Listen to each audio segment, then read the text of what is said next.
penemuan jasad laki-laki di selokan yang berada di Jalan Puri Anjas Moro, Kecamatan Semarang Barat, Jawa Tengah menggegerkan warga.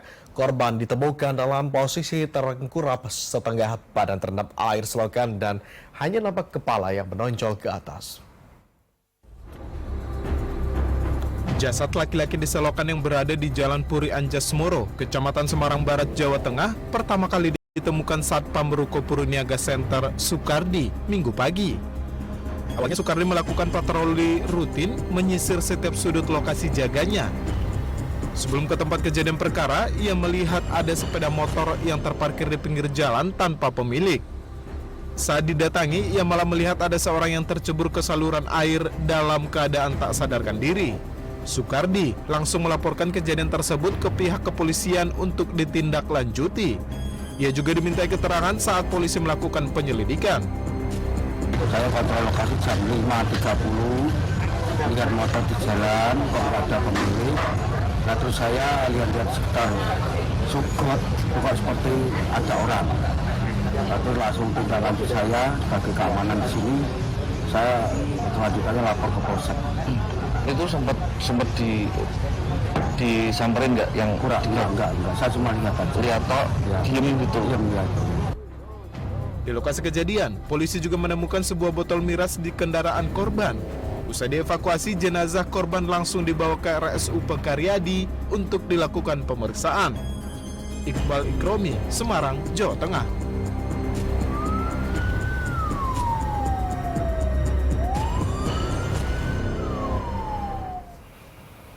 Dan pemirsa, untuk mengetahui lebih lanjut perkembangan penyelidikan terkini seperti apa, kita sudah terhubung dengan Kasat Reskrim Polrestabes Semarang, AKBP Doni Lumbatoruan. Selamat sore.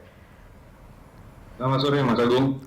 Pak Doni, bagaimana perkembangan proses penyelidikan terkait penemuan mayat di got ini? Kabarnya pelaku sudah ditangkap, benar demikian?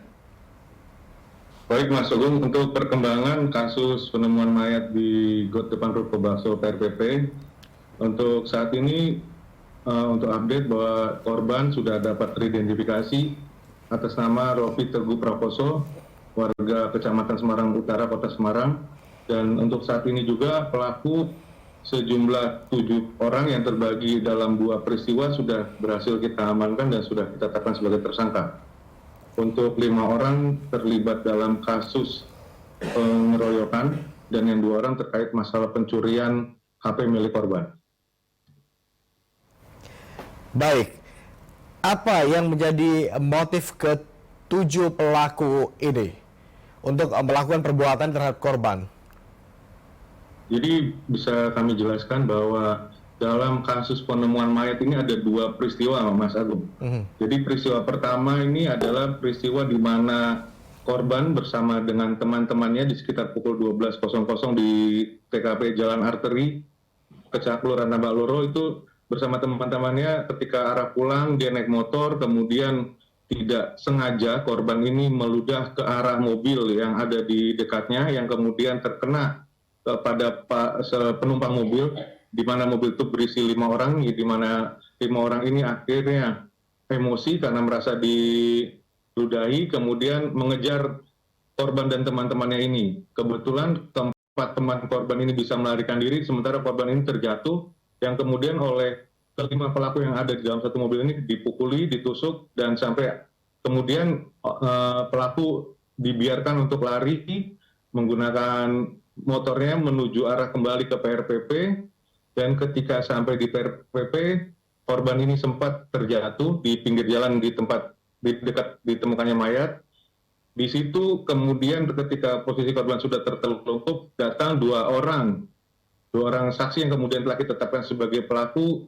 Yang bersangkutan ketika menyaksikan korban itu tertelungkup mengecek ke KTP dan lain-lain tidak ditemukan. Ternyata kemudian mereka ngecek di jok motornya, ditemukan ada 3 buah HP yang justru akhirnya oleh mereka bukannya dilaporkan kepada kepolisian ataupun masyarakat terdekat, tapi malah HP ini dibawa lari oleh kedua orang tersebut. Jadi ada 2 buah peristiwa dalam satu harinya. Oke, artinya 2 pelaku yang melakukan pencurian ini sama sekali tidak ada kaitannya dengan 5 pelaku pengeroyokan ya Pak ya? Betul, Mas, betul. Karena ada dua duduk perkara yang berbeda. Tetapi sejauh ini, barang bukti dan petunjuk apa saja yang sudah diamankan?